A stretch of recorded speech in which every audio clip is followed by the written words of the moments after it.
Mula sa istoryang panlipunan tungo sa pahinang pangkatotohanan, ito ang The Spark Telesiklab, ang boses ng sambayanan. Mula sa CSPC, hatid namin sa inyo ay maiinit na balita at updates.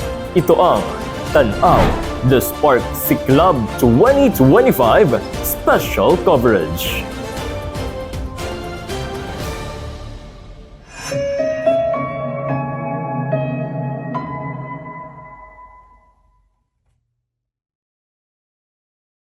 Mr. and Miss CSPC 2025, kinoronahan na. Nagliyab ang entablado ng CSPC College Gymnasium sa ginanap na coronation night ng Mr. and Miss CSPC 2025 kagabi November 23 bilang bahagi ng Siklab CSPC Intramurals.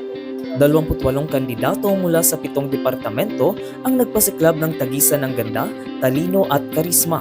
Hindi pa man nagsisimula ang programa ay umalingaw-ngaw na ang hiyawan ng mga taga-suporta ng kani-kanilang mga pambato. Mainit na sinalubong ng mga manonood ang pagpasok ng mga kalahok na umarangkada sa kanilang grand production number. Sumunod ang swimsuit competition at agad namang sinundan ng mga minor awards tulad ng Mr. and Miss Photogenic, Mr. and Miss Clean Love, Mr. and Miss Century 3 Highlands at iba pa. Nakuha ni David Loriega ng CCS ang Best Swimwear in Male category at Suela Marie Patero ng CTHBM sa Female category. Ilang saglit pa, muling dumagundong ang CSPC Gymnasium nang ipamalas ng mga kandidato at kandidata ang kanilang formal wear at long gown. Matapos nito ay pinangalanan na ang top 5 ng Mr. and Miss CSPC na sina Elmer Bernales ng CTDE, John Dave Sanyo ng CTHBM, Cyrus Romano ng CHS, David Loriega ng CHS at John Mayer Medri Lantayaw ng CCS. Samantala, pasok rin sa top 5 ng Miss CSPC sina Jessa May Navales ng CTHBM, Barbie Ann Floriano ng CHS, Suela Marie Patero ng CTHBM, Hannah Grace Clavellas ng CAS, May Bigayan ng CHS.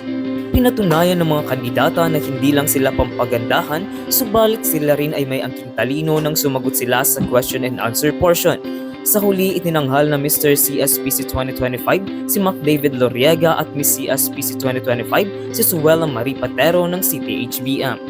I feel blessed and very fortunate to be experiencing things like this, and especially having a very supportive department na nagpupush po sa amin and really hands-on, especially with the trainer po and handler namin na si Sir Neil de la Cruz. He's really a big help to us, especially po sa pag-take ng pressure and sa pag-handle po ng stress sa paparating pong pageant na to. Just like what I've said earlier ago, I'm just a first-year student and I'm competing with my ates and kuyas, and within the top 5, I'm just a first-year student, so I'm really thrilled with what's going to happen. But yeah, I feel really grateful and blessed towards our Almighty Father for giving me the chance to be at the top 5 and to win this crown, especially. The only thing that I put into my mind is that expect less and do more. That's just the thing that keeps me going.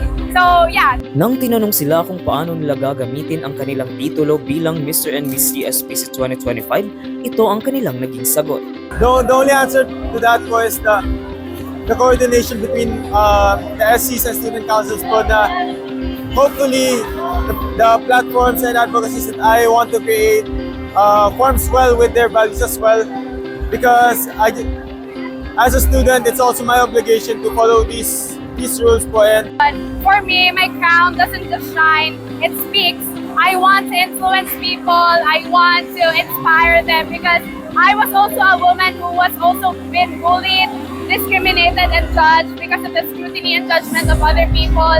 But now, I am showing you, all of you, that even though you're just first year, no matter your age, your color, your gender, whatever it is in between, you can do it. That's why I want to inspire all of them using this platform.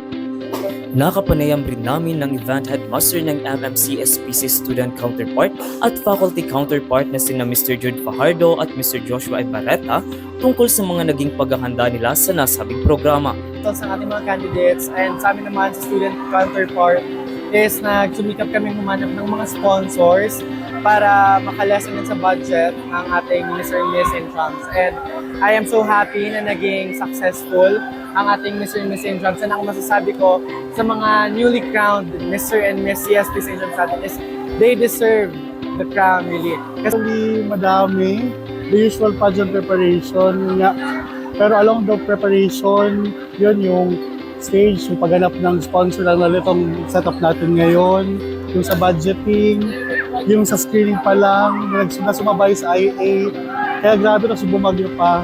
So sa masasabi ko sa sa bagong Kings and Queens ng ating school, enjoy the moment, more stage to conquer because we will be representing CSPC, not just here inside but outside.